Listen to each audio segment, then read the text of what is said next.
জাতীয় নির্বাচনের পর দেশের বিভিন্ন এলাকায় কার্যক্রম নিষিদ্ধ বাংলাদেশ আওয়ামী লীগের নেতাকর্মীদের সক্রিয় হওয়ার চেষ্টা নিয়ে প্রশাসনের নজরদারি বাড়ানো হয়েছে। এই প্রেক্ষাপটে পুলিশ মাঠ পর্যায়ে স্পষ্ট নির্দেশনা দিয়েছে, দলীয় কার্যক্রমে সক্রিয়তার প্রমাণ পাওয়া গেলে সংশ্লিষ্ট ব্যক্তিকে গ্রেপ্তার করতে হবে।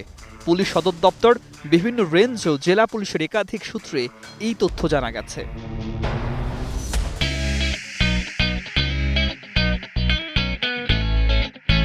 পুলিশ সদর দপ্তর থেকে রেঞ্জ ও জেলা পর্যায়ে পরিষ্কার বার্তা দেওয়া হয়েছে, নিষিদ্ধ ঘোষিত রাজনৈতিক দলের কোনো তৎপরতা চলতে দেয়া হবে না। কেউ সংগঠিত হওয়ার চেষ্টা করলে বা কর্মসূচিতে সক্রিয় হলে তাৎক্ষণিক আইনগত ব্যবস্থা নিতে হবে। সংশ্লিষ্ট কর্মকর্তারা বলছেন, নির্বাচনের পর বিভিন্ন এলাকায় বন্ধ কার্যালয় খোলা, দলীয় বৈঠক কিংবা কর্মসূচিতে অংশ নেওয়ার ঘটনা নজরে আসে।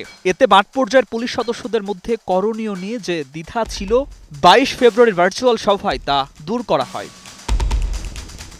বিশেষ করে জামিনে মুক্ত হওয়া নেতাকর্মীদের বিষয়ে কড়াকড়ি নির্দেশনা দেওয়া হয়েছে। মোহাম্মদ শাহজাহান রাজশাহী রেঞ্জের ডিআইজি একটি লিখিত নির্দেশনায় উল্লেখ করেন, যারা জামিনে বেরিয়ে সংগঠনকে পুনরায় সক্রিয় ও শক্তিশালী করার সক্ষমতা রাখেন তাদের বিরুদ্ধে অন্য মামলায় সংশ্লিষ্টতা থাকলে শোন অ্যারেস্ট দেখাতে হবে।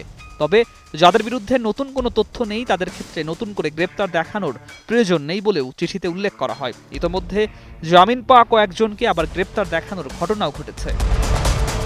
চিঠিটি সামাজিক যোগাযোগ মাধ্যমে ছড়িয়ে পড়ার পর শুরু হয়েছে আলোচনা সমালোচনা। আইনি ভিত্তি ও যৌক্তিকতা নিয়ে প্রশ্ন তুলেছেন অনেকে।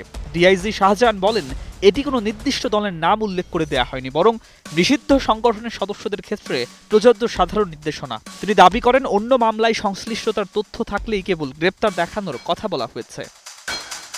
এদিকে পুলিশ সদর দপ্তরের অতিরিক্ত আইজিপি একেএম আওলাদ হোসেন বলেছেন, কার্যক্রম নিষিদ্ধ থাকায় আওয়ামী লীগের নেতাকর্মীদের কোনো কর্মসূচি পরিচালনার সুযোগ নেই। কেউ সেই সীমা অতিক্রম করলে আইনানুগ ব্যবস্থা নেওয়া হবে। ফলে বার্তাটি স্পষ্ট, রাজনীতির মাঠে গ্রিন সিগন্যাল ভেবে সক্রিয় হওয়ার সুযোগ নেই। সক্রিয় হলেই গ্রেপ্তার, এটি এখন আইন শৃঙ্খলা বাহিনীর শক্ত অবস্থান। News desk, 21 television.